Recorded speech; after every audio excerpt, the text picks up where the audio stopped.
everyone, Michelle from Plentiful Plates, and we're about to embark on week 2 of the Plentiful Plates Smoothie a Day Challenge. And as you may have, or hopefully you've received your email by now with the recipe for the Morning Glory smoothie and all of the ingredients that you'll need, I just wanted to show you how easy it is to make the almond milk that I've called for in the recipe. But by all means, if it's too much of a challenge or you're not up for it or you're just not interested in making your own nut milk, not a problem. You can buy it from the store, but I just wanted to show you how quick and easy it was. But before we get there, I just wanted to show everyone that I've prepped my zucchini because I have a high-speed blender. I've just kept them in chunks, but shredding it is the way to go. If you don't have Vitamix or a Blendtec or a Ninja or one of those high-speed blenders, it'll just make the smoothie a lot smoother, a lot quicker if you have them blended. And same with my carrots. I've cut them a little bit smaller.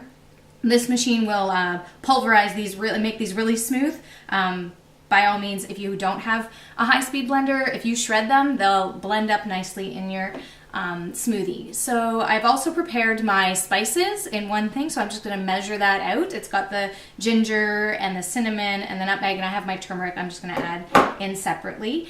And another ingredient that I've prepared is the bananas. So I've been letting my bananas brown all week, and I've peeled them and popped them in my freezer so they're ready to go. And I've had I've had a few people mention to me that they can't tolerate some of the ingredients, so bananas in particular. So if you don't like the taste of bananas or you can't tolerate them, some simple substitutions. First of all, you can just omit the banana. The purpose of the banana in this smoothie is to add sweetness and a bit of icy frostiness. So you can freeze your zucchini if you want to have something icy. You could add some ice cubes in, either water or coconut water would be really nice as a substitute for that. So about half a cup, so that's about 4 or 5 ice cubes. You could also add in avocado, so a quarter of avocado will add the nice creamy texture to it, if not the frostiness. You could also use frozen pineapple or frozen mango in place of that, so about a half a cup of that. But as I said, it's for the frosty, smoothie quality that the banana provides, and the sweetness is taken care of with the dates. So just wanted to bring that to everyone's attention. And so I'll move on now to the almond milk. So when you make your own nut milk, there are really just 2 steps. You want to soak your nuts for at least 4 hours. And what this will do, it will soften the nuts to make it easier to blend up. It'll make your nut milk that much easier to make. But it also removes something called phytic acid, which can be disruptive to people that have digestive issues. It can exacerbate that. So soaking the nuts and then rinsing them off will eliminate the phytic acid. And it also makes the proteins and nutrients in the nuts more bioavailable for us. So that's why we soak them. Step 1, soak. Then you drain and rinse them, and then add them into your blender. And the ratio for all nut milks that I make anyway are 4 parts water to 1 part nut. I've made my almond milk up ahead of time here because there's a 3rd step when you're making almond milk. So in addition to soaking, blending, you want to pass it through something called a sprouting bag, or it's actually a nut milk bag.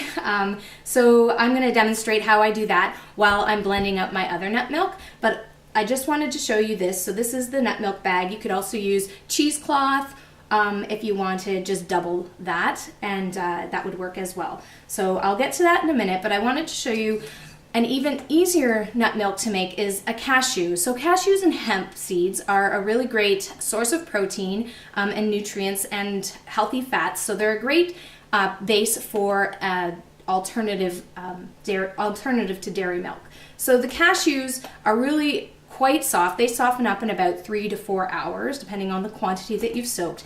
And it's really just soaking and blending with these. They break down so easily that you have a nice creamy milk without having to pass it through a nut milk bag or a cheesecloth. So let me just get this started. And I said it's going to be a little bit loud, not for more than 30 seconds though.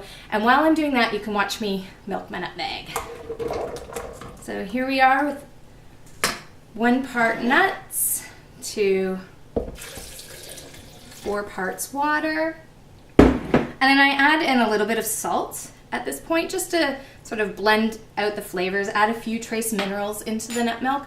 You could also sweeten it if you wanted to. Honey or maple syrup. You could put cinnamon in with it. You could put the spices in that we're adding in the smoothie this week. You could also add cacao and have yourself chocolate milk. But anyway, we're keeping it simple. That's the point of this exercise. I'm going to get this started, and then I'm going to squeeze my almond milk.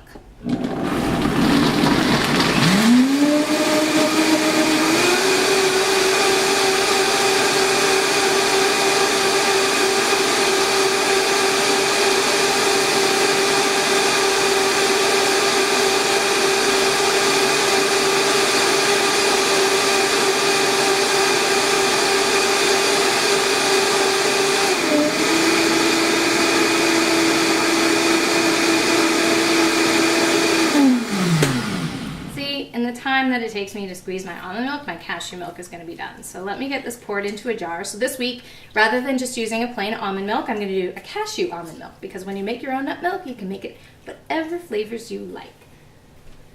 So I've got my jar here. So there's my almond milk going in. And this, again, I just added a little bit of salt when I was making it. Oh, isn't that messy? Okay, and then the cashew.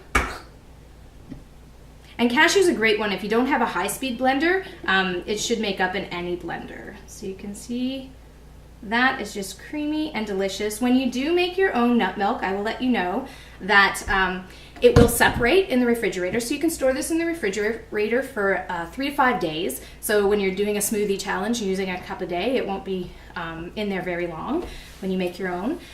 However, like I said, it will separate because it doesn't have those emulsifiers, the carrageenan, those additives that are in the store-bought or the manufactured nut milks. So just give it a shake in the morning and everything's good.